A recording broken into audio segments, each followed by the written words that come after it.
her parents don't seem like it was the same setup for this. No, I don't think it was. Because she was like, oh, you ain't called me? Right. She said, I called you as soon as I could. She said, as soon as I could get my phone, I called you. It wasn't soon enough.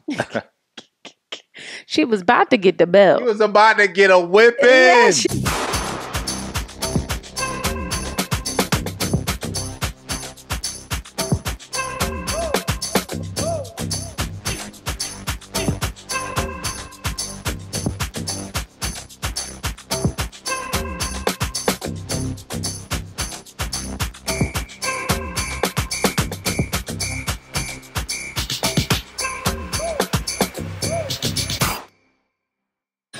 Hello, everyone. Welcome back to our channel. Thank you so much for joining us again.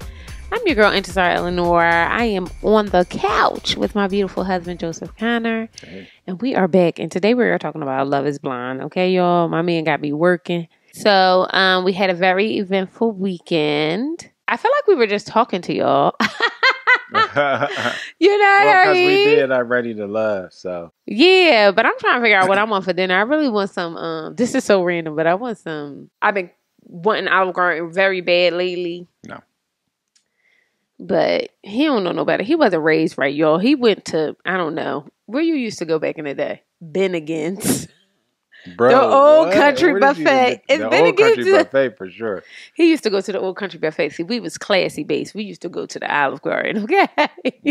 All right. Let's dig on in to this Mammy Tatton episode 8 and 9, I believe it is. 7, 8, and 9. It was 3. Was it 3? Yeah. Wow. You guys, this is a terrible season. And I'm saying wow because the first few episodes felt too long, and these episodes feel like who cares? You know what I mean? But these were definitely better than the first couple. It's like pulling teeth with these. And I typically like colorful white people. These not even colorful whites. Nah, and not. That's the stressful part of this. And the guy came out and tried to combat it. You know, I guess I don't know if he's the owner. I don't know if he's the creator. Okay, of whatever. Love is Blind. And he came out and said the couples make themselves, and we just cast who we cast. You know, first of all, lies.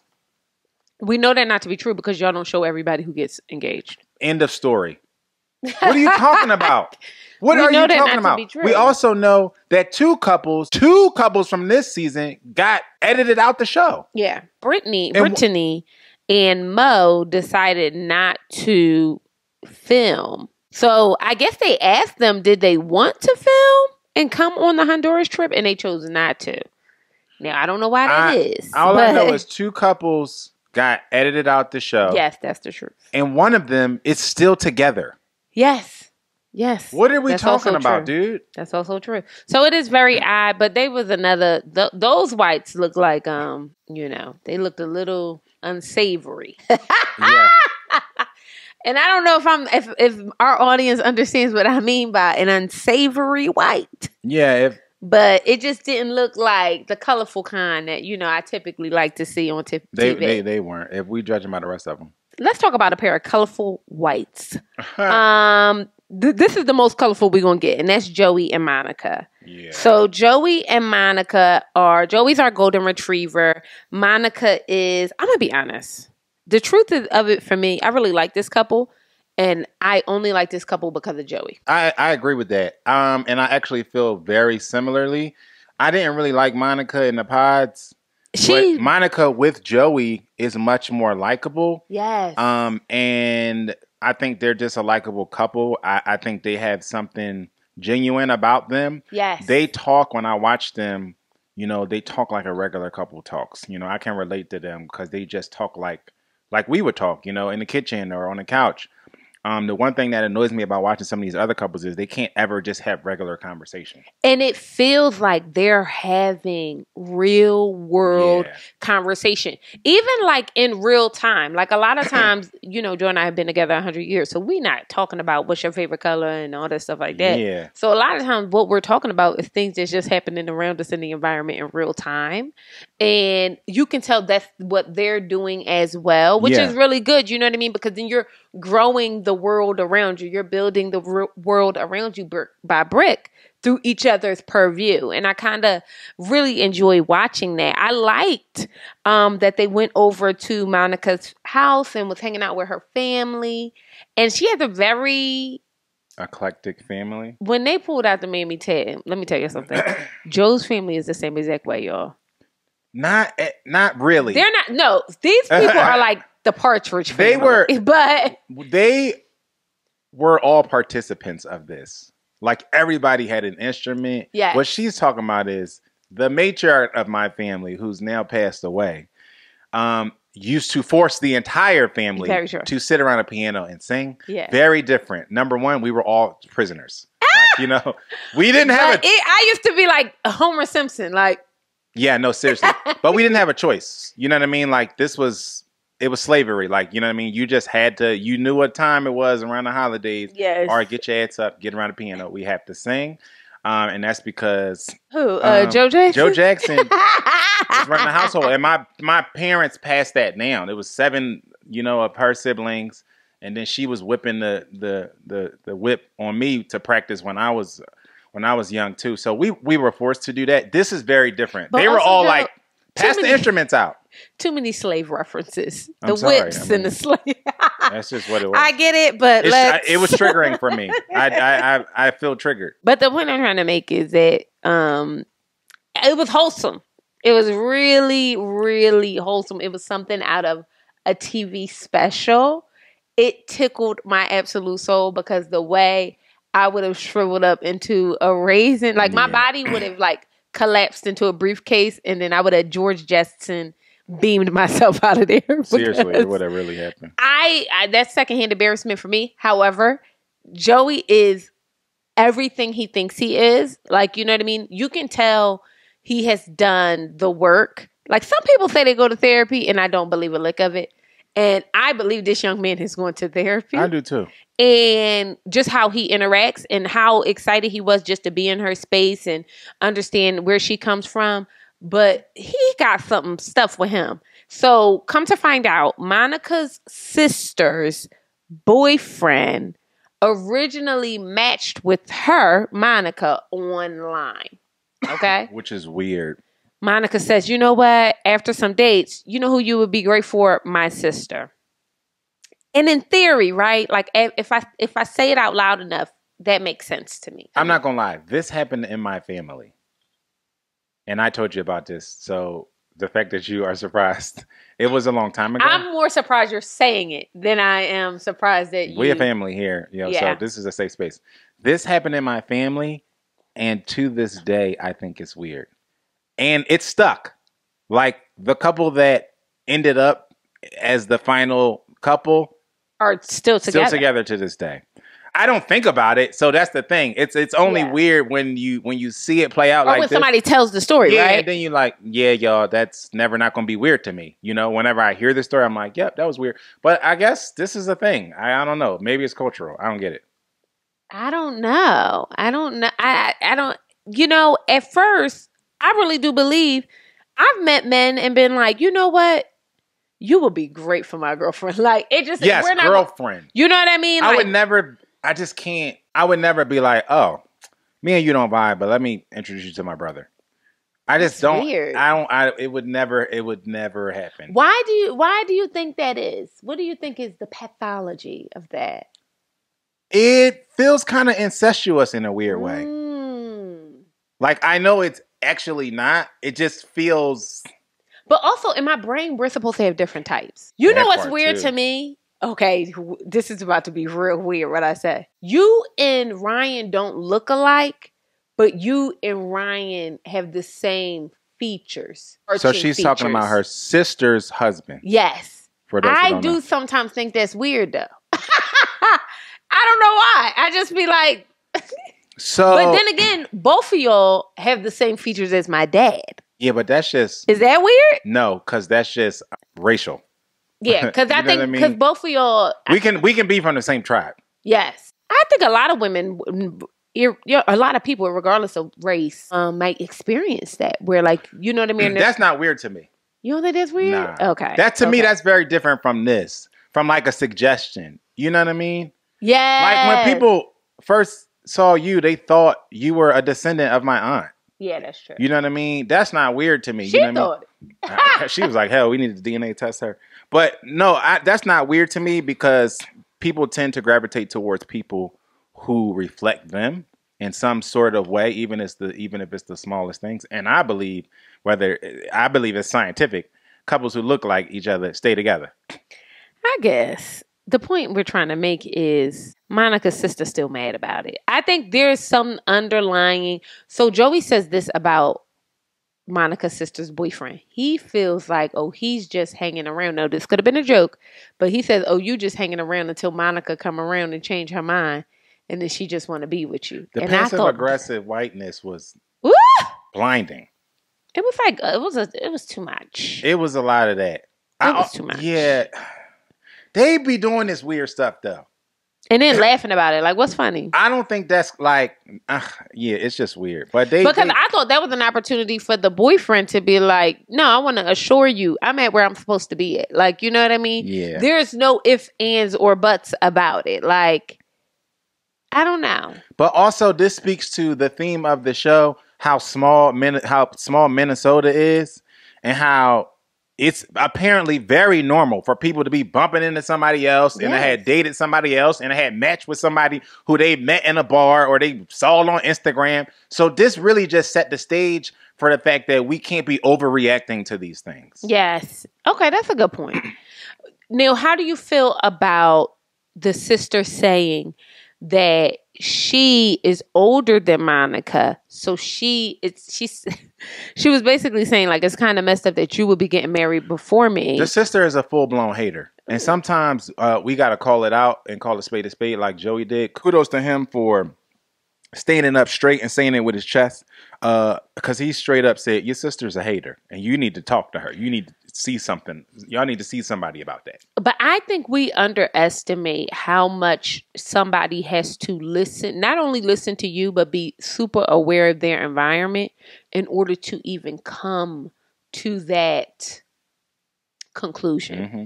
Like, that means that he was ever so present, you know what I mean, with her, not only talking to her, but with her family, that he was able to kind of take in the dynamic. Like, he's able to read a room. And that made me like him a lot more, if I'm being honest. 100%. That kind of like sealed the deal for me. Although he was passive aggressive and I thought it was weird when he said, I think, this man is waiting around in the wings for you to come around. Even though he said that and I thought that's passive aggressive, I also did kind of like that he put, listen, this is how I feel about you.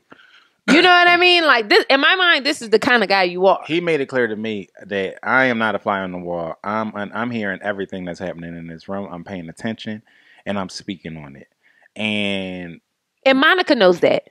The thing is, the truth is that Monica knows exactly what he's saying to be true. 100%. Because it's obviously not the first time. She's known this woman her entire life. It's obviously not the first time that this has happened.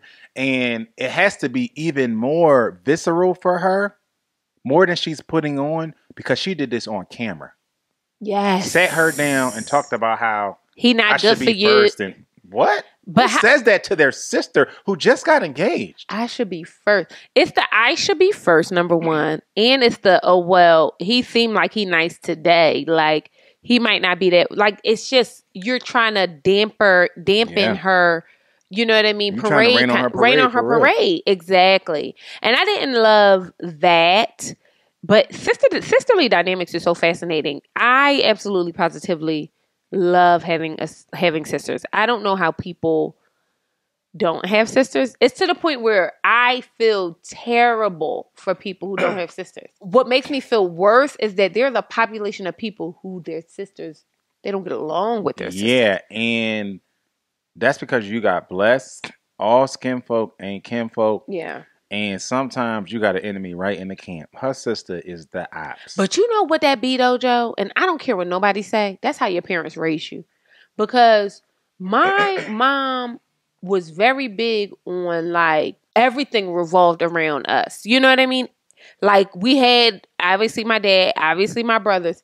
Everything revolved around the girls. You know what I mean? So like She made us be insulated. She made us like, no, you want to tell a secret, you tell it to her. You want to tell your business, you tell it to her. You don't need to go outside and tell people your business, whatever like that. So now it's like, if I have a party, I have no friends. So it'd be like me, my sisters, and Jazz. And that would be it. You know? I do think it's some part of it is parenting. It has to be, you know, like you're molded and created by these people. Yes. So they set the tone. 100%. So if you're being like having an adversary or a competitive relationship with your sister, they're the ones who are going to be like, hold on, cut that out. Like, you know what I mean? Like me and my older sister used to fight. I tell people all the time, every scar on my face is from my sister. And I used to fight, but the one who used to beat my ass is Salima. Okay. That girl got hands. But in real life, there was a time where my mom was like, y'all have to cut this out. Like, okay, we get it. Let's move on. Y'all got to be each other's best friend. And when it flipped, it's like, that's my best. You know what I mean? My siblings are the ones I'm closest to. So it makes me sad when I see this kind of dynamic. This is terrible. It's terrible. I don't know, y'all. Y'all got to clean that up. But I'm saying all that to say, I like Joey and Monica. I, too, wear my husband's socks. He don't wear my socks because my socks are his socks. It's also diabolical. But it's terrible. But when she said, why don't we just have a sock bin, I thought, that's a brilliant idea. It's not. My problem is not her wearing my socks. Is that I don't get them back. I have no problem. I don't have a problem with anybody using anything of mine, especially my wife. My issue is my wife will use something and take it, and then I'll find it in a different place of the house a week later. I'll never see it again, or it'll just be like in a corner somewhere. You know what I mean? That's my issue. So the sock bin, I'm with Joey. Nah. That's not But it. I also buy the socks. So don't bury the lead on that. A month later, she'll be like, "Oh, let's get a pack of socks." Don't do me. Come on, bro. Joe, I don't buy socks like 4 times a year. This is the thing. After you burn through it, then it's like, "Oh, here you go. Here's the pack of socks." But my problem is not. My problem is this. I'm a very regimented, orderly person. Yes, right? he is. So I need what I need in the moment. And a lot of times when I can't get it in a moment, it throws me off. It throws me for a loop. So I could, especially if I'm rushing, right? Say I'm rushing to get dressed, and I'm also an on-time person. So I might calculate the time that I have up to a T, especially if it's like a busy day or something, right? And I'll be like, all right, I really only need, we going here tonight. I only need 20 minutes to get dressed and get downstairs. And part of that calculation is like, all right, I know what I'm going to wear. And I know where everything is. I know what size. And if y'all know me, I'm fashion down. So like everything is in place, right? If I go upstairs and I can't find the sock that matched the pants or something, or the watch that matched it, like I'm thrown off, and that's where it becomes an issue for me. I just want stuff to be where it's supposed to be. I don't care when you use it, when you take it. I just want to, and she has an issue putting stuff back. I don't know what that is. It's your grandmother, your upbringing. The house that we was just talking about. That's why That's why we need a nanny. So somebody could just come. We need the sock police. So somebody could just come behind me, or what do they call those, y'all? A housekeeper. So somebody can come behind me and just clean up. Let's move on and chat about Devin in Virginia. I like Devin in Virginia a lot. I'm glad he didn't pick Brittany. I like Devin, but I also like Virginia. Yeah. Do I like Devin and Virginia together? I'm not completely sold on that. I don't have a reason not to like them together right now. As of right now, today, I think I can see it. You know what I mean? When they was in the pods talking, I could see it too. They another couple that's right in line with my scientific theory of couples that look alike. Look like they could be together. A little too much alike to me. That somebody can say the same thing about us though. So I'm feeling it. I think that I knew he would be pleasantly surprised when he saw her. I believe that he probably thought she was pretty, but I didn't think. I know he didn't think she was as pretty as she is. I know he didn't think that. He didn't. I didn't think that. I didn't think that they was putting women as pretty in the Mamie Tit Pies. I think she's a stunning young woman. Yeah, so I think he's definitely into her, and she's into him, and they just got a cool little vibe that's going on. I think so too. So they meet Devin's family. I'm just jumping right in. They have a great time in Honduras, which I think is also, didn't say this, but what a great destination. Yeah, they spending the money that Lifetime was not. They taking them. I thought they was going to go to Cancun like everybody else. Yeah, I thought, okay, way to switch it up on us. I thought it was pretty cool. So they had a good time. Now that they're home, they see each other's places. Devin is a sneaker guy, and she is obviously she's a doctor. We love that for her, PhD doctor. And not that matters. That was shady. Not that It wasn't matters. shady. We got to make it clear. Not that matters, but just so we are putting it out there, right?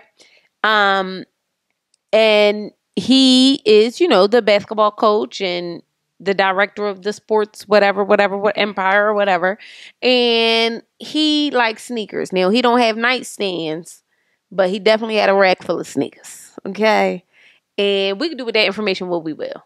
I mean, he's a bachelor, y'all. Like, we got to stop judging these single men for living single men lives. If you would have went in my refrigerator before Zar Conner was officially Zar Conner, you would find Tyson chicken strips, a bunch of microwavable. Yo, one day he wanted to make a DiGiorno for me. DiGiorno was and in I there. did not eat it. DiGiorno was a staple in my house, my single house. What the fuck do I look like eating Hell a yeah, DiGiorno? DiGiorno, let's go. I want some right now just thinking about it. So, but I was a single man. Now, I don't even eat. Right, I couldn't even eat that stuff anymore. I couldn't. My palate has changed. I eat a 5-star meal every night. So, but what did they say? When I was a child, I acted as a child, and when I become a man, I act as a man. But I feel like you had nightstands. I did, but I was eating frozen chicken nuggets. I know you were eating, but everybody got their thing. You weren't eating. You were loving frozen chicken nuggets. That was my. I mean, you only can know what you know. That's true, y'all. And guess what? He hasn't cooked since. Don't do that. I'll be cooking. I'm a breakfast. He will make us breakfast. He make the pancakes and everything. Chef. That's true. You make good eggs. Nobody do my shrimp and grits. I'm shrimp and grits. But you don't want who eats shrimp and grits. No, now don't do that. Now we did a brunch thing a while ago. I made the whole thing. The pot was going in 2 minutes. No. Everybody else ate shrimp and grits. I'm saying I don't eat shrimp. Oh, well, that's you. That's because you're a Caribbean fraud. But they don't. A lot of people don't like. You eat it too much when you're a kid, like the. Well, you should still be eating porridge and all that shit. So I never liked it as a kid, though. I'm a consistency you don't person. No better because it's fire, and I done perfected it now. Whatever, boy. The point I'm trying to make is this young man he telling her he got a couple $700 pairs of shoes. He buy he said he buy them once a month or something like that. Yeah. Which, that's not a red flag to me. It shouldn't be. Not if you're a woman and I don't think that's a red flag. Not if you're a woman and you buying, I'm sure she got a bunch of $700 bags in that closet. Well, she doesn't splurge. I think she might not consider that splurging. Okay. That's what I'm saying. Well, I mean, look at her. You think she don't got a YSL bag? Look at her. They not that expensive. Okay, see what I mean? Point case. Because she doesn't consider that splurging. They're not that expensive. Air quotes for those who are on Spotify. Y'all want to hear a funny story about YSL? So, anybody who know me know, I really do love YSL. To the point where they're opening up a new YSL store in Vegas. And if y'all know, Joe is like our breadwinner and he's just taking care of our house. So I try my best not to like ruffle our budget, you know what I mean? With like unnecessary purchases and stuff like that, which I think I've been doing a great job recently. Yeah. But do y'all know how much it paid me to decline? They sent me a personal invitation. That store is not going nowhere. But they sent me an invitation and a discount. I should have went. It ain't going. It wasn't a pop-up. No, it wasn't a pop-up. But that's not the point. You get the hors d'oeuvres and you get to go and you get to. And do y'all know how sad I wasn't? I was like sad for like 2 days. Like, I can't believe I can't go get me a YSL bag. I have YSL bags and YSL clothes and everything like that. I really do love them. Multiple bags, and just like Devin, you got a bunch of. I am like Devin. That's why I don't have any problem with him having multiple. Yeah, like things. it's a different. Everybody has their thing. Y'all, it's the bags for y'all. Some people. I'm not a sneakerhead guy, but it's the sneakers for some guys. It's all the same to me. What do you think is your thing? I don't really have a thing. I'm pretty balanced. Yeah, Joe doesn't really. The one thing I want, equipment. You splurge on equipment, but even that is mostly endorsement stuff now. I don't splurge on that either. The one thing that I in my adult life will not really hold back on is like dinners, like foods, like Oh, experiences. yeah. If we got it, like we was talking, somebody sent me a link to a place that had a 5-star tasting menu. It was a Michelin star. We going broke. We're going. And Yeah. I want to eat everything in the restaurant, and I want all the drinks that are $35 a drink. Yes. Okay, so that makes sense. So everybody got like a little thing. Everybody got a thing. And that's what what's her name? Child, these names. That's what Virginia said as well. Virginia said the same thing. She said she typically spends her money on the experiences. I'm down for that's how I am in my adult life. Like we went to on our honeymoon. That first class trip destroyed me. It destroyed us both. I was like, I'll go broke to do this again. When we get back to that side of the world, the Middle East, all that stuff like that, we can only fly first class. I have to do it. It's no way we can fly any other way. We've ruined ourselves. Yeah. It was the most opulent. But now it's weird because now we have a opinion about when we fly first class domestically. It's like, together. And they charge you an arm and a leg, but it's not worth it. Yeah, like, unless you have like the lay down seats. Yeah, it just has to be worth it, and that was worth it. That was quite a bit of a bag, but it was worth it. It was worth every single last penny because it was long flights, so it wasn't like we was doing it for like 2 hours or something like that. Yeah, but you saw where the money went. Oh yeah, you paid $2,000 for a Delta first class flight, and they hand you a grilled cheese and some tomato juice. But some parts of Delta be like some of those Delta flights. Like if you get the ones from like LA to New York with the lay down seats. But that's if you get that plane. That's true. You might not even get that, John. But y'all, that's my hack now. So now I be looking at the plane. Like, okay, what kind of plane you kind of have to because otherwise before I upgrade. Because they won't tell you really, but they don't broadcast like, oh, this plane doesn't have this or this plane doesn't have that. They'll just say this is the price of the first class ticket. You really got to do your research to be like, does it even make sense? You know what I mean? Right. Because now what I do is if I want us to have like, I'll just purchase 2 tickets in the same row, the window and the aisle, and leave the middle seat open. And then most of the times we haven't had anybody come. Right. So that's been working out in order to like offset our not flying first class. Yeah, 100%. You know what I mean? Just like a different thing. But I'm saying all this to say, we telling you all our business, to say that there are certain things you splurge on in a relationship. Devin splurging on sneakers. I don't think it's childish. I don't think it's corny. I think he's a 28-year-old man. Yeah. And he wants nice things too. And he's allowed to have nice things. He works. You know what I mean? And the sneaker thing now is like art. Like, well, also that. Like you could have a 700 pair of sneakers and sell them for $950. Literally. So who's to say? It's not my thing, but more power to you. I like Devin. So they meet Devin's family. Devin and Virginia meet with Devin's family. First of all, his mother is the cutest little thing. Yeah. She reminds me of my Aunt Bern. She really do. She really do, with the colored hair and even the complexion. Except Aunt Bern is light skinned. She's not a white woman. But she looks. Yeah, Aunt Bern is red, though. That's the difference. Yeah. Like, she's like red. But the whole vibe, you know what I mean? But Aunt Bern would curse me out like, girl, I'm flyer than that. Right? But in real life, he sits down with his rather religious family. So we are finding out that Minnesota is a very religious place. That tracks. It kind of gives Utah to me.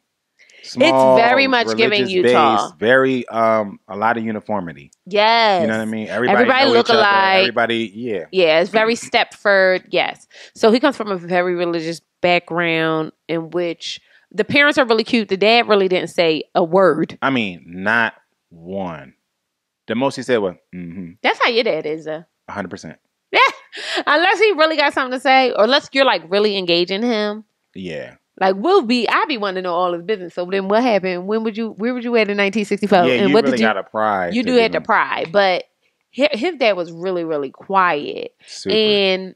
But they were having real conversations with her about, her religious beliefs and everything like that. And why do that annoy me?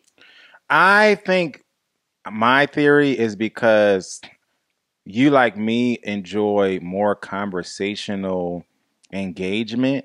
Like, I think I get it. You meet a new person and you want to immediately know everything about them. You want to know all these questions, but you can't know everything about them in one sitting. right? So you have to you have to shy away from interviewing them. Yeah.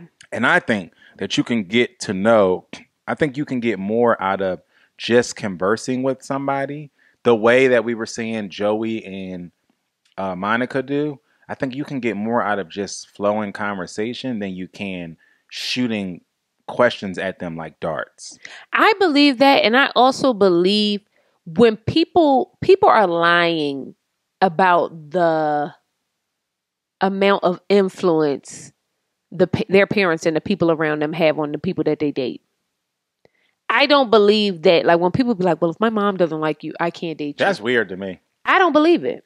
I don't believe it. You're a grown person. You're an adult. And the truth is, it's a ton of people you've probably dated that your parents would be like, no, I don't. And you just like, I'm grown. I'm going to do whatever I want to do.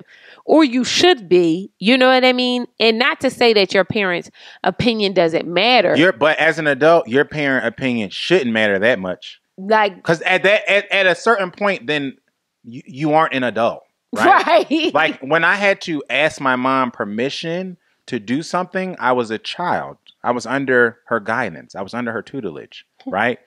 So the only difference between that point of my life and the adult point of my life is I don't have to ask my mom for a goddamn thing. Right. So for you guys to be like, I got to ask my mom for permission for you to even be my boyfriend at these 35, 40 big ages is weird to me. Grow up. And I get the idea that Devin is the youngest. But I don't get the idea that he feels like he needs their approval. Does that make sense? Yeah. He feels like his own person to me.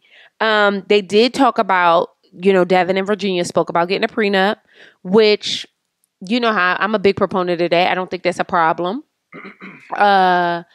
She is a woman who has worked hard to get the things that she has in her life. And I don't think it's a big deal that she's just like, listen, you're still respectfully, we are getting to know each other. I'm bought into the process, but you are still, relatively a stranger. You know what I mean? So let me just put some safeguards in to make sure we're okay. And you get to keep whatever you have and I get to keep whatever I have. If we build something together, cool. We'll talk about that. But when it comes to like things we already have, that should just be separate and apart. I don't feel like I'm trying to figure out how people are having a deep conversation about her ideologies around this. What you mean? Like even with the sisters, like it kind of caught me off guard that she would want a prenup. They can maybe elaborate on this. For me, I don't have a problem with her saying it. I can see how people would be alarmed with her leading with it, right? Like, hello, my name is Virginia. Yeah, I want to sign a prenup. Like that, it did feel like in our first meeting, that's not really something that we should be talking about. Because I think she was trying to speak to how financially astute and stable she was. But I didn't think she needed to bring it up to them because it was none of their business. Not only that, it's too soon to even be, you know what I mean? Because you don't even know them like that. Right. That's my point. That's my point. And I just feel like the stigma behind prenups is not because you, the person, have an issue with prenups. It's because the people around you have an issue, think that you should have an issue with a prenup. Because the truth of the matter is, as a person who's negotiated a prenup, you just negotiate a prenup. Yeah. You know what I mean? Like, you go in, you say, I want this. If I do this, I want this. And you can say, as the other person who may not have as much, this is what I want. In a situation like this, I think it's more so about you starting with the end, right? If you just met this mother jumper a week ago, now we already talking about the end of your relationship. It does feel a little bit jarring. Like, whoa, how did we get here? So do you think? Well, there are things called postnuptials agreements as well that you can do that too. Yeah. You know what I mean? I feel like in all of these shows, these people should sign. It should be an immediate standard prenup for everybody who's on Married at First Sight, Love is Blind, whatever. Because I don't think they should have to have that conversation. I think it should just be standard. No, because then you take the option and the onus off of the couple, right? I think it's one of those things. But I think that's why. Don't think that. That's why I think that's honestly why I don't think that they should have the conversation. I think they're adults and let adults be adults. You know what I mean? I think if that's what y'all want to do, y'all want to do it. If y'all want to You know, if y'all have an issue about it, y'all can talk about that. But I think let adults be adults. The other thing that came up here is the 50-50 of it all. Somebody paying the bills and somebody paying the mortgage, and how he asked that question and everything like that. This is another thing where I think it's not that, I know people are speaking realistically, right? My biggest thing is that I don't like these kind of conversations because you should aspire as my man to take care of me. That should be the aspiration, right? So it should be like, okay, let's first figure out how much things cost. And then once we figure out how much things cost, then I can say whether or not this is going to be a 50-50 household or not. Does that make sense? Yeah. Our life has kind of like, I guess overnight. Like when we moved into this house, our expenses like probably like triple. Mm-hmm. You know what I mean? But we were living wildly under our means. That's crazy because we really were. Yeah. At our other house, you know what I mean? It was just a much cheaper place. And now this one is just not. You know, I'm giving it 100. So, but I know that he could take care of us, you know what I mean? And everything like that. So contributing to a household on my end is not an issue. But if you were to say, if I were to feel like it was made like, you got to do this or you got to do that, that would be a turnoff for me. Yeah, I don't, which I can agree with. I took it as him trying to be upfront and proactive about discussing their finances and stuff like that. It didn't come across to me as if he was trying to like evade, like, you know, being a provider or anything like that.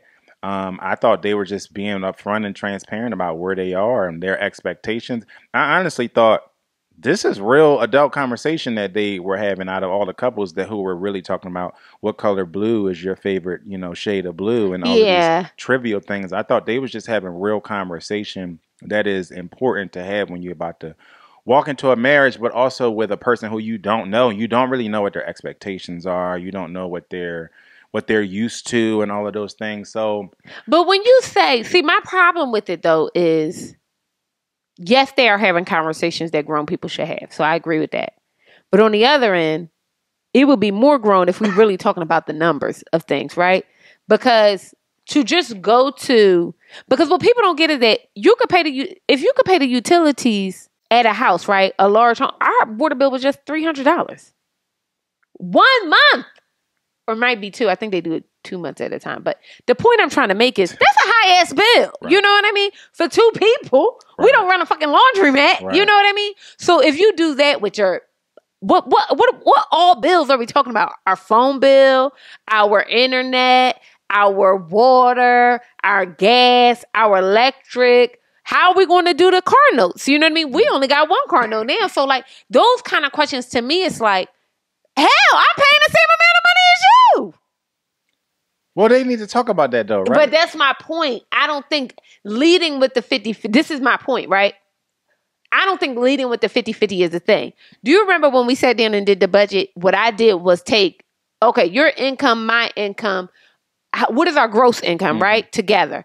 Of that income, what's the percentage that you provide to this full amount? From that percentage, then this is the percentage you should provide to the I can envision them getting down to the brass tacks of it. This struck me as like a very surface level introductory conversation. It was basically like, bitch, you gonna pay your bill. And if that's the case, why is my prenup conversation premature?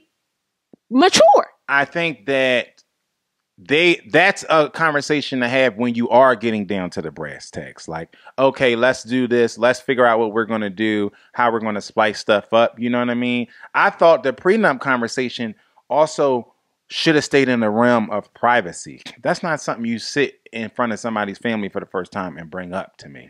I didn't like that. You know what I mean? I don't have a problem with her wanting to do it or wanting to talk to her husband about it. I think it just should be private when you are sitting at the table and you got the spreadsheet open and we're dicing stuff up. I think it should be private. And I that's why I had the issue with her bringing it up. But she wanted him to know and them to know. Y'all won't get a dime of this money, okay? Yeah. And I don't give a damn what y'all do.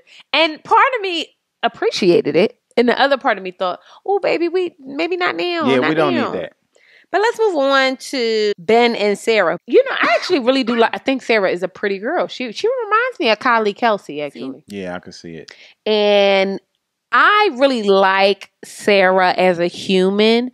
Ben does not like anybody who is not white, male, Christian nationalist. He don't give a damn. And don't give a damn. Black lives do not matter around his parts. He never even heard. He ain't even thinking about black lives. What do you mean? What that is. The lives are black? Yeah. Like, what is happening? So we come into them. One of the cool things is that once they get back into the city, they all get to sit down with their group of friends. And that was kind of cool to watch because you got to see the dynamic. However, you know, everybody was super excited to be around them and see them. Part of me thinks that because y'all want them to get a Metro PCS commercial. 100%. Let's be clear. You know what I mean? That, yeah. Then they go and they have a conversation about faith and religion. And Sarah is speaking about religion and how she doesn't go to church, obviously, or go to service. But she was raised a certain way. And you know, she will be open to experiencing that with him because he goes every Sunday.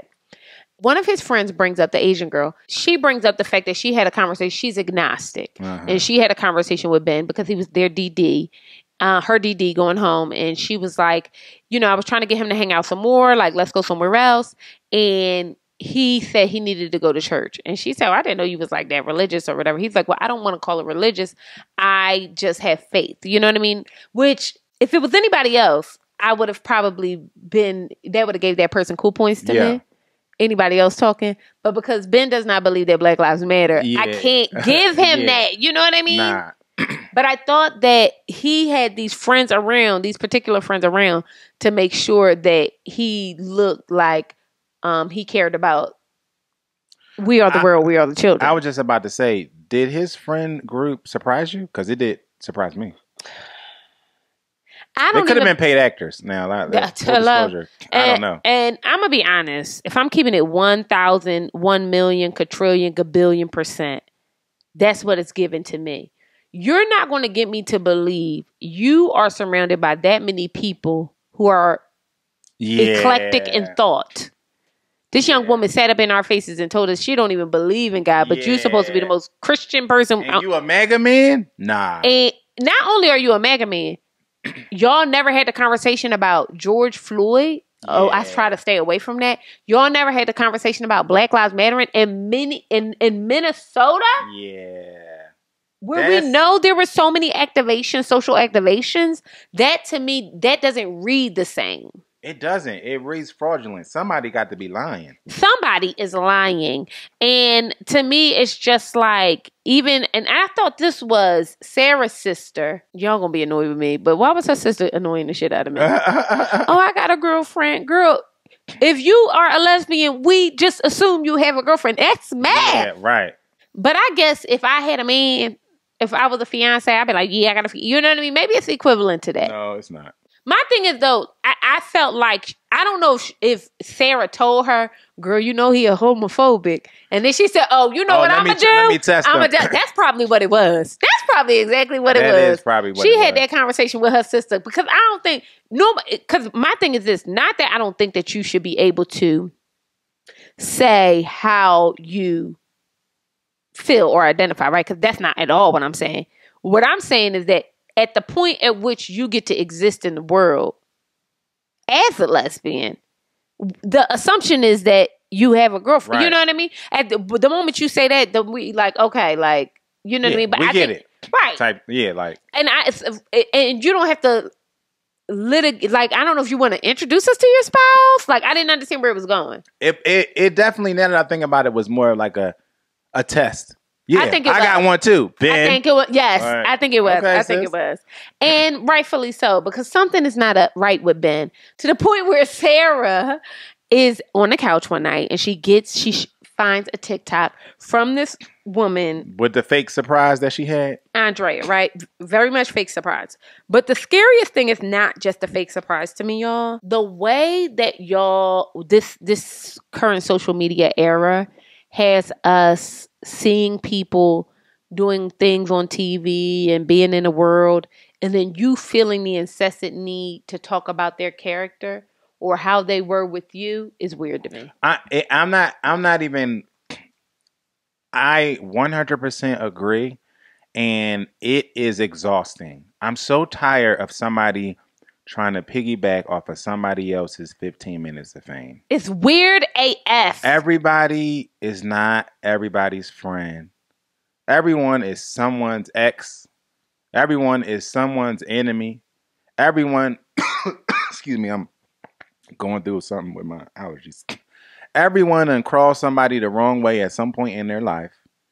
We don't need this flooding of social pages. Every time somebody gets on a reality show of people saying, oh, let me tell you about my experience with Robert. We just don't need it. We don't need it. And it just... Unless Robert bashed you in the head, locked you in a basement, okay? And even that, people are telling false stories, and not in this season, but in seasons past, stories that have been proven false just for clout, just to get their 15 minutes, just to get their followers up. And so now it's like, I don't even know what to believe, and I'd rather just not listen to any of it because it has to, now it's being litigated in the social media space. And the truth of the matter is, Ben already don't look good to me. I didn't need this information to make me feel like he wasn't a good guy. Right. Okay? So so it really didn't add any fodder for me, if I'm being honest. But also, I don't really care what nobody ex got to say. I don't know. It's not many exes that of anybody who I would go to and try to find out what their character is. And if y'all ask any of my exes, they probably be like, that funky dog kid ass bitch. Like, what are we talking about? Tell that hoe she owe me money. I mean, it gets into, not only is it annoying, but it gets into the realm of dangerous. That's the same thing that happened to the comedian boy. Oh my God, Aziz Ansari. Aziz. It started to bubble as if he was bashing women in the head. Come to find out, it was a bad date experience. Yeah, he just wanted a situationship and she did not. I mean, this man lost a job because of this. Yeah, very true. We have to, like... And I want to be clear. We're not caping for Ben. I don't even like Ben. This is not a conversation about the culture. This is not about... This is a culture, because this is a running theme on this show. Because not only does Ben have people coming out making TikToks about him, but so does... Lauren. Lauren, but then so does Brock Purdy. Oh, really? The young man that I call Brock Purdy. Who didn't get engaged in Madison. Yes. Somebody is coming out. We get in Minnesota is obviously a big small town. It's now women coming out talking about him. You know what I mean? Making statements about him. Let me be clear. I don't want y'all to feel like y'all can't say what y'all need to say. That's not what we're saying. No. I'm saying that a lot of y'all, we can't bury the lead on the fact that a lot of y'all are only going to social media to be the woman on Why Did I Get Married? You know, remember the big woman who did that 40-part series about who she married? Yes. Who did I marry, or whatever the case may be? The truth is, a lot of y'all want that. Yeah. And that's the problem, right? Like, and you think you pulling the wool over my eyes to tell this kind of story to be transparent. Because what do you think you're going to do? Get him written off the show? How about that? What do you think is going to happen? So you dated this guy who ends up on this show. Mid-season, you make a TikTok about the guy. Do you think that there's no precedent for that? There's no precedent on a TikTok video going viral and then some $1 million production going, we saw that girl's TikTok. Let's take him off the edit. But you know, it's just never happened But before. This is where it's stupid. Let me go back and tell you where it's stupid, because we need to really talk about this in full-blown things. The reason why this is dumb is because, one, in her first video, Andrea, I don't know how you pronounce this woman's name. In her first video, she doesn't even say what he does. No. All she says is like, I'm just tired of shitty men. Yeah. White woman tears. I'm just tired of shitty men getting these jobs, or whatever the case may be, which could be true, right? But unless you sit there and tell us that because the tears is implying that he caused you some kind of physical harm. Right. To me. Right. And to me, the vagueness is intentional. And the vagueness is intentional. She put the video out a year before the show even aired. The first video came out. By that time, you could have said his name. Right. But before the show comes out, she puts the first video out. And it's completely vague in the whole thing. And then she does a second video where she basically says he wasn't a great guy to date. This was the big reveal? Not only wasn't he a great guy to date, she only went on 2 dates with him. She's sad because of all the other women who came out again.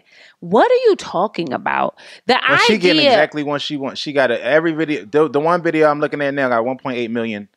You know what I mean? She getting everything. And this is what I'm talking about. The fact that you already know the show is out and they dropping episodes. The show done. You know the show done been taped a year ago. The only intention for this has to be publicity. It's the only reason is clout. Now, mind you, I don't like Ben. So I don't like neither one of us. I don't like Ben. Okay, and in truth, I don't give a damn. Drag him to filth. Drag him all the way to hell. Okay, but I just don't like this culture of every time. It's every we show, all got a story about somebody. It's every show. The girl did it on the last season. Love Is Blind. Yeah, like somebody else did it. And it's ruining the show. Because then we start talking about what somebody said on a TikTok halfway through the first episode. That don't have no evidence to it even being a thing. You know, I'm so-and-so's ex. Let me tell y'all about him. We don't care. But then the man saying, I don't even remember that. Mind you, it was 4 years ago. Of course he doesn't remember that. Like, I wasn't even mad at him for being like, no, I don't. At first I thought he was lying. But then when I went and did some digging, I'm like, no, he really might not remember this. He really might not remember because it was a date 2 dates 4 years ago. And the truth is, now you look like the weirdo. Right. Neil, you look like the weirdo because you bringing this up. Unless he physically accosted you. Right. Why even bring it up? Right. He's allowed to not like you. That's right. That's my issue with it is a lot of these teasers don't pay the tease off. Oh. It's like, wait till I tell you about this. I got to tell you about that. The guy did it. The guy who was talking about Lauren did it. He literally made a trailer. He made a trailer. That man is a sociopath. He doesn't even have a podcast, Zar. He made a trailer for this is what I'm talking about. This is now, Joe, that is scary. This is now a culture of clout chasing TikTokers and Instagrammers that want to make their 15 minutes of fame off the back of some person that they used to date for 15 minutes. And we are tired of it. It's every show. It's every season. It's Love Is Blind. It's Married at First Sight. It's Love Island. It's all of these shows. And it's like, we get it. Everybody has an ex. We don't care.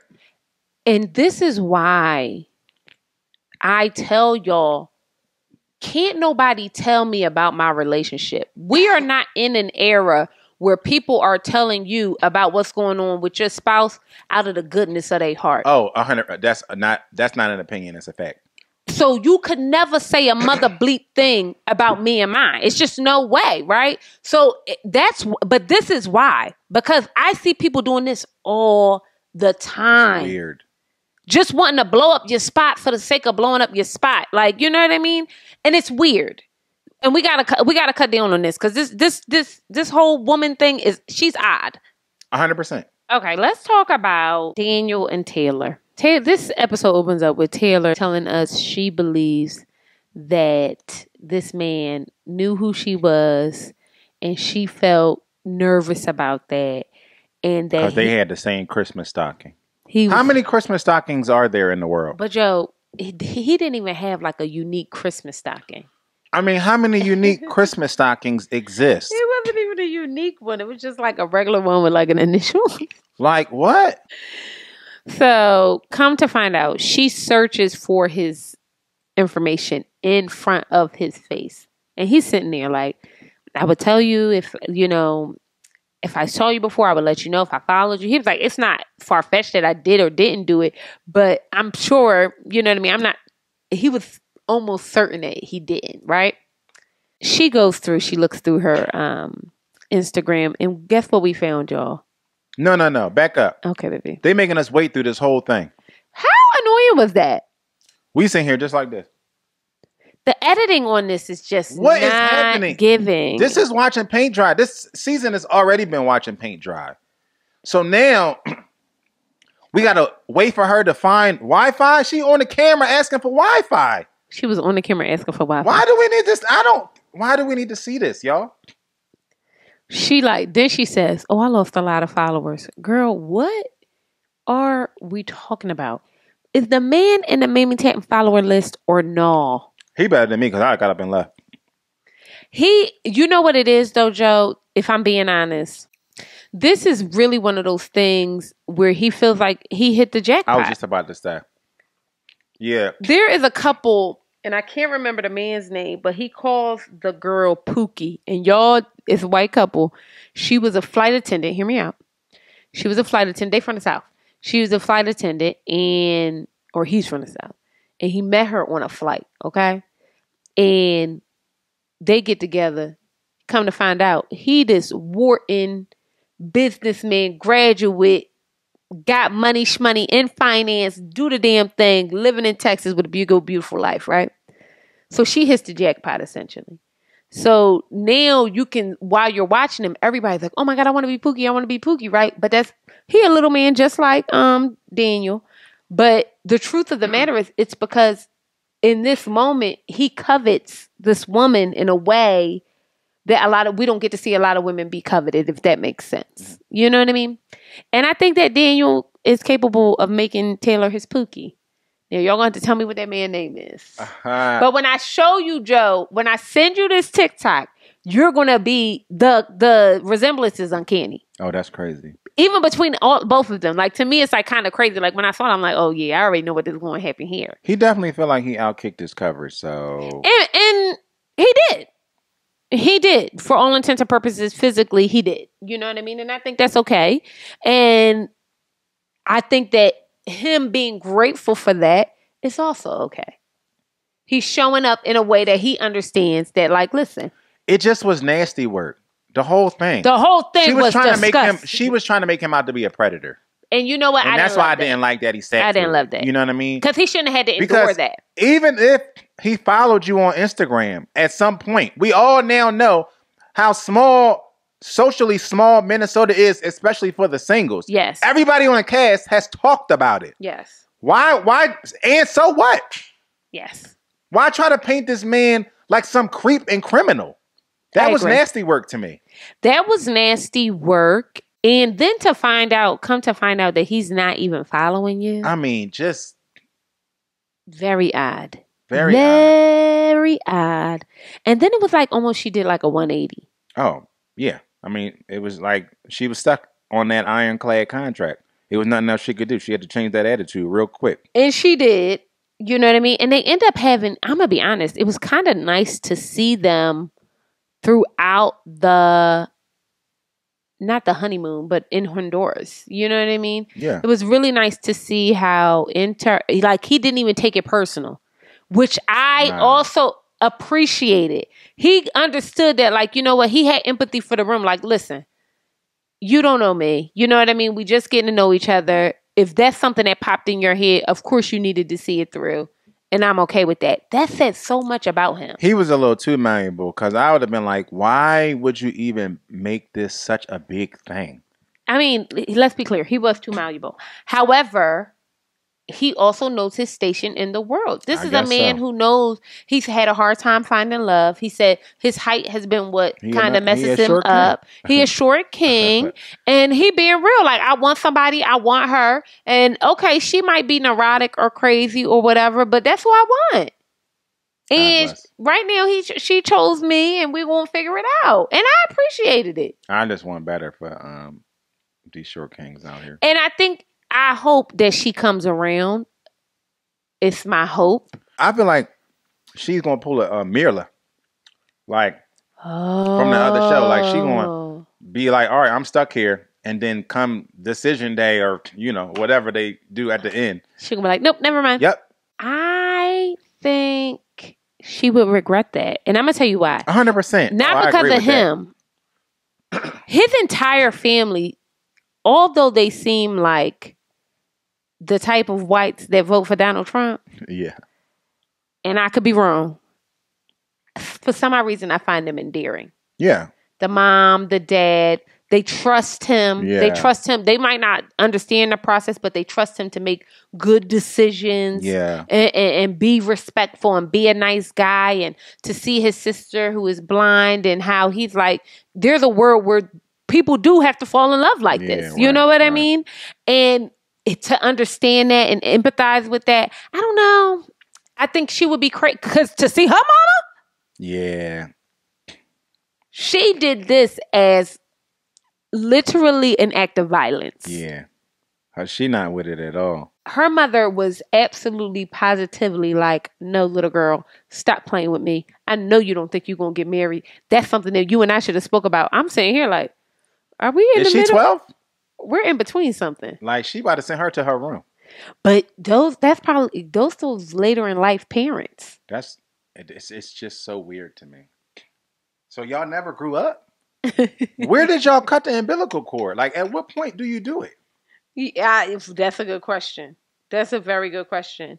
And I feel like the way his mom was, what I liked is they had a moment where his parents came in and met with her parents, and how the mom so respectfully made it known, like, no, they're adults. They should be able to make the decisions, good, bad, or indifferent. They're adults. They're adults. Because marriage for you is forever. You could be in a miserable ass marriage and not want to leave. But also, they're not marrying you.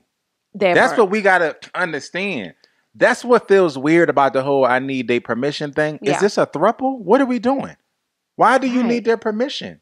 Why do you feel like you need to be so into it and involved at all? Right. And two things is happening here, right? Because as a parent, I could completely understand why you would want to be involved in the process. But then you have to be introspective about his parents obviously knew that he was doing this process, right? Her parents don't seem like it was the same setup for this. No, I don't think it was. You know what I mean? Because she was like, oh, you ain't called me? Right. She said, I called you as soon as I could. She said, as soon as I could get my phone, I called you. It wasn't soon enough. She was about to get the belt. She was about to get a whipping. Yeah, she was. She really was. So it was really fascinating to watch. And in truth, I think with that kind of support from your in-laws, even to advocate for you as an adult in a space with your parents, baby, you might have to be like, all right, we might have to see what's going on here. But you know what that gives for, what's her name? For Daniel? Taylor. Oh, and yeah. It gave like, mommy and daddy still paying your bills. Like they can have that kind of. Because I don't know no parents who aren't still taking care of a grown child who talk to their grown child like that. It does give that. It gives like, if you want me to write this rent check, you better straighten up and fly right. And her mom gives that. Yeah, 100%. But that's why I say I think this is an act of violence. Like she's staging a coup. Y'all be so grown and out in the streets, fraudulent.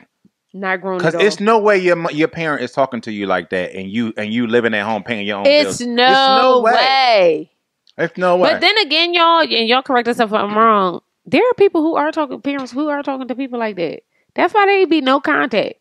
For real. That's why people be like, I'm just not going to talk to you because you're not going to come over here and dictate anything around here. And not you ain't paying the bill. But people do that, man. But also, as a woman, when you get good in-laws, you just got to lock in. It's hard to get a good in-law and who ain't like incestuously excited about their son and all that stuff like that. Like, oh, not my baby boy. Not my, like, girl, please, you raised this terrorist. You know what I mean? Like, nobody want to go to war like with their own people. Like that's a terrible way to. That's a terrible way to live. And if I was him walking into that, I'm like, this is not necessarily an environment I want to be in.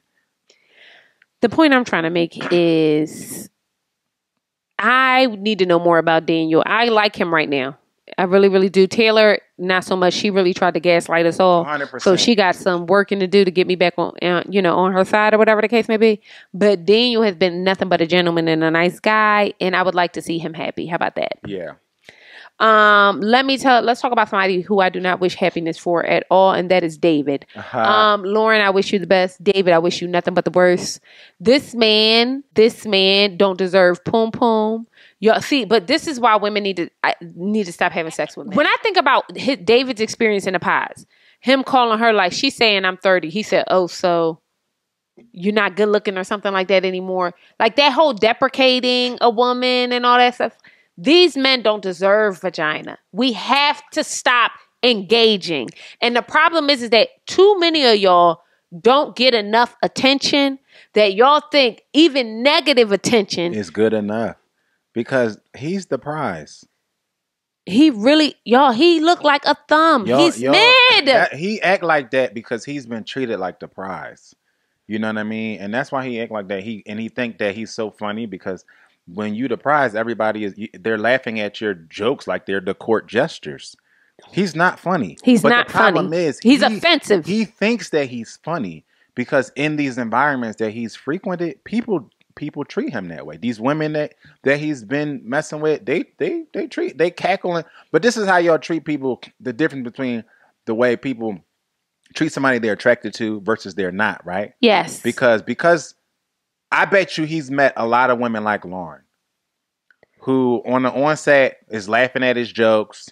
You know what I mean? He says something offensive, they blow right by it. Yep. Because they think he's tall and he's cute, and I'll let him get away with it. He make a certain amount of money, Y'all whatever. He's going to fall in love. And they're not going to love you. See, the difference is, too, these kind of men don't like women. So they would never get to the place where they love a woman. Do y'all understand that? They don't even like women. The way that he has spoken to this young woman, it makes it so clear to me that he don't even see women as humans, okay? And I'm saying that because the idea, so much wrong with this man. First of all, on the honeymoon, in Honduras, he's asking everyone, are y'all having sex with your spouse? Everyone. People he don't know. I would have a problem with him because how dare you sit down and open your mouth in front of my woman and ask her about her vagina? The way I would have went so quick up into his head. Are you serious? Are you serious? That's number one. That's not even like the first issue I have with him. But now that I'm actually paying attention to the show, it's like really like, okay, you getting on my fucking nerves now. So that was the first thing that bothered me. The second thing that bothered me, why do you feel the need? You need to let everybody know her habits. Oh, she go to the bathroom too much. Who the hell says some shit like that? Yeah. That's weird. Why are you even clocking how many times she has a bio moment? But you know why what I are mean? you talking about it to strangers? To strangers. You don't know these people either. Right. Okay? Then, come to find out, this young woman tells him, or he asks her about, has she been dating anybody previously too? She says she had a little situationship prior to coming on the show. And that was it. She doesn't think it's a big deal. Now it's becoming a mountain because these imaginary ass friends of his that don't exist. The reason why he don't want them to come over because the friends is going to be like, what are you talking about? Who said that? That's really the tea. These people don't exist, but they got such an issue with this young woman dating other men. So now we're going to litigate her sexual prowess. That to me is the most disgusting thing. Is she a better bitch than I ever be? Because the way I would have thrown some water in his face, because you need to understand that's not even something that's any of your goddamn business. I never even had to share that with you. Yeah, to me, he's trying to paint this as this is all external pressure. This isn't me. This is my sister. This is the guy that you used to mess with. This is our friend group. And so and his sister don't exist either. Not the sister. So I'm in between a rock and a hard place. And I just don't believe it. I just simply think, I don't know if he's trying to get out of this, if he really is not into Lauren, if it's a physical thing, he don't think that she, measures up to what his idea of beauty was for her. But it's really getting weird because let's say she was messing with this guy, and I said this about when the roles was reversed on another show. I didn't think it was a big deal. I think it was Married at First Sight. Because let's say she was sleeping with the guy, whatever. She, at that point, you literally don't exist to her. She hasn't met you. Nobody in this process She doesn't even know that she's on the show or not. Right? So for you to be making a mountain out of this molehill, you're trying to gaslight us into believing that something is really more troublesome to you than it actually is. But that's the problem with these Trump supporters, Joe. Gaslighting. See, the problem is that they don't understand they live in a world where people are smarter than them.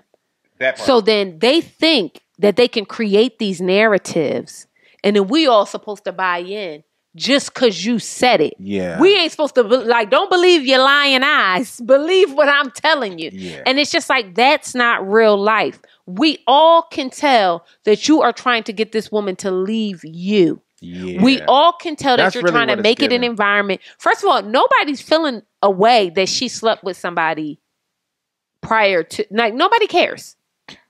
Nobody. This is a grown woman. Just like you got needs, she got needs. What's the big deal? And her friends, I'm so glad her friends was there for her and was like, no, if this was a serious relationship, which they shouldn't even have litigated it, somebody really should have clocked his ass. Like, who are you to even ask her these questions?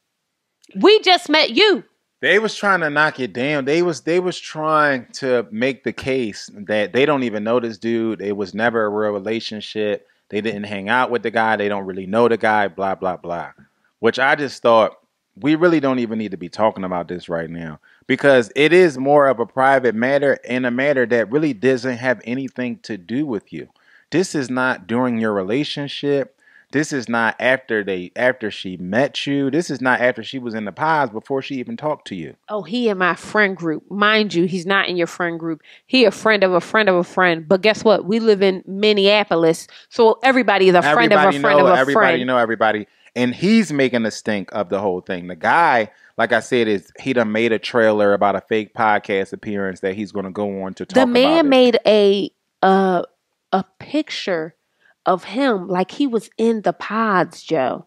Oh, he did. He made his own graphic like he was on the show. What kind of creepy ass shit is that? But this is what I'm talking about. Everybody is trying to scrap for their 15 minutes of fame, and it's so annoying. Go away. Go away. All of y'all.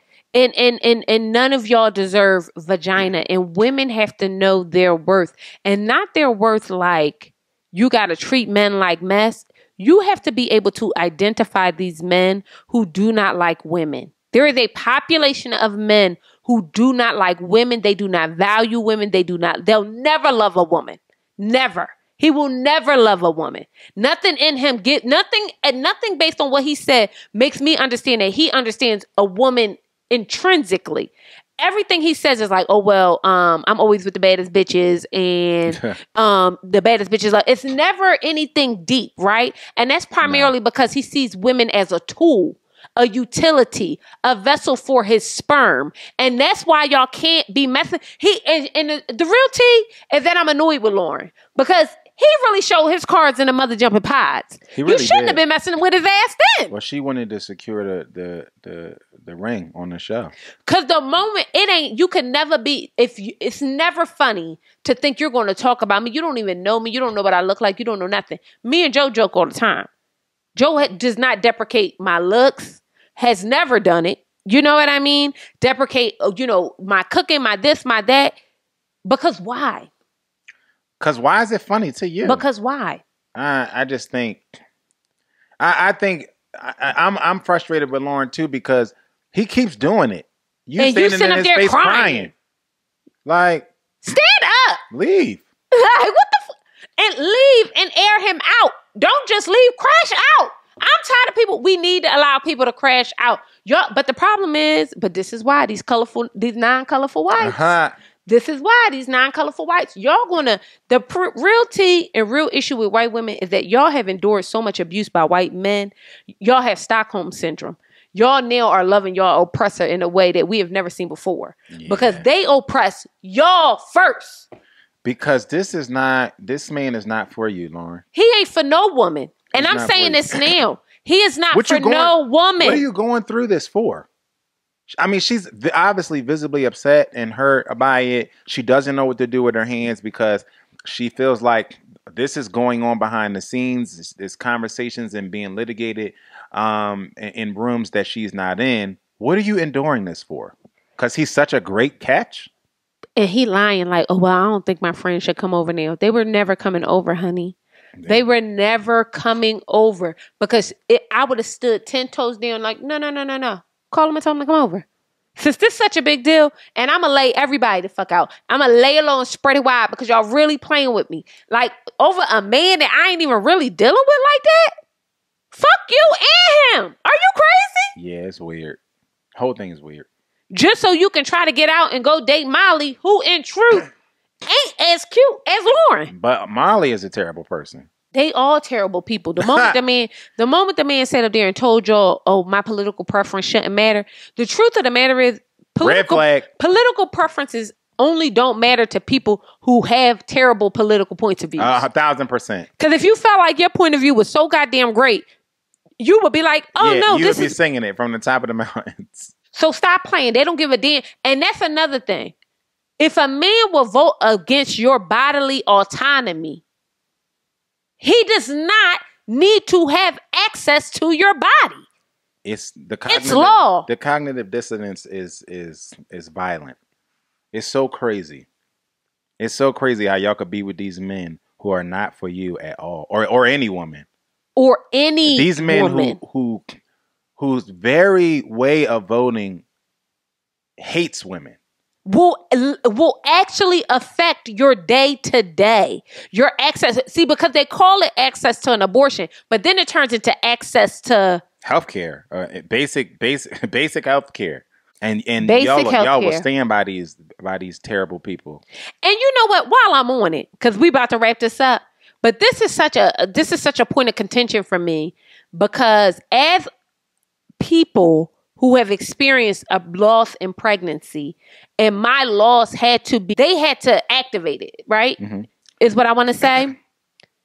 I had to take medicine to actually pass it because it wasn't going to be a viable pregnancy, or it was going to burst my fallopian tubes and I would be bleeding out and dying. Yeah. The idea that there are women who do not have access to that kind of care, when I mean it moved so fast for me, we had literally a day, hours to make the decisions that we had to do about my body. Right. Literally. The idea that women don't have access to that kind of care in certain states is frightening. And the idea that you will give pussy to a man. I was about to say, the idea that y'all be out here dating and marrying these men is frightening to me. You bitches is stupid. And they'll sit up in your face and tell you, I don't have an opinion about that. You don't have an opinion about it? And you crying, talking about you want to be in the pods with him, and because he got on one knee. Y'all that thirsty for a ring? Y'all take y'all take the ring from a terrorist?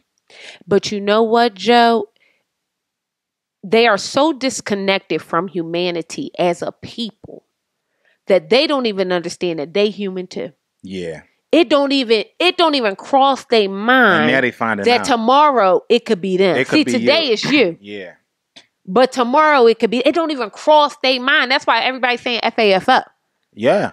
Because you're going to find out. You can't, no one's untouchable. And now, unfortunately, or fortunately for us, y'all are going to find that out. And I think it's so many people like that guy, I think his name is Ben, who have sat on the sidelines for years. Yes. And thought this doesn't affect me because I'm, a blankety blank person in America, and it doesn't affect us. And it's going to come and it's going to rear its ugly head. And even if it ain't true, you could be an old woman, and you could have a daughter. How about that? It can affect your daughter. We know somebody who doesn't have the beliefs that type of way of thinking is okay. And she married to somebody who directly opposes that. And she has daughters. It's not going to affect her today. It's going to affect her as soon as them daughters get of age. Exactly. And then it's going to get real awkward in that household. And we are now becoming desensitized to your plight because we see how y'all move. Yeah. And in truth, Joe, to wrap this up, that's why I don't feel bad for Lauren. I don't either. Because you the stupid ass bitch that wanted to go and date somebody who told you he don't give a fuck about you. He broadcasted this. The moment the mother jumper said you old and ugly, you should have got up and walked out the pods. Yeah. Y'all don't love yourselves enough. Yeah. And it breaks my heart. And I'm talking to y'all like this because I want y'all to find deep down in your poom poom some goddamn heart. Okay? Yeah. Like some gumption. An idea of love for yourself. Because we can visibly see you being put off like Sarah. We could visibly see somebody like Sarah being put off and then a day later just forgets about it. Exactly. It's wild. It's wild. And that's why y'all deserve everything that's coming your way. Every little thing. And I hope you enjoy it, eat it up, and have a good night. So, talking about eating it up, I'm hungry. So we did it. I hope you guys, I'm sorry for all the yelling, but no, we're not. Grow up. Thank you, babe. You know, a young woman this weekend told me, I said sorry about something, and she said, stop saying sorry. Women need to stop saying sorry.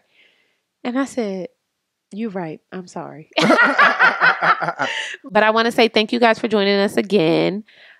I am not feeling this season of Love is Blind. This is like the worst. You know what I mean? It is. Bring back Brazil. We had fun with Brazil. They be getting it popping overseas, bro. Thank y'all for joining us again. I'm your girl, Intisar Eleanor. This is my beautiful husband, Joseph Conner. And I hope you enjoyed the Conner's Couch tonight. We'll see you beautiful mother jumpers later. Bye.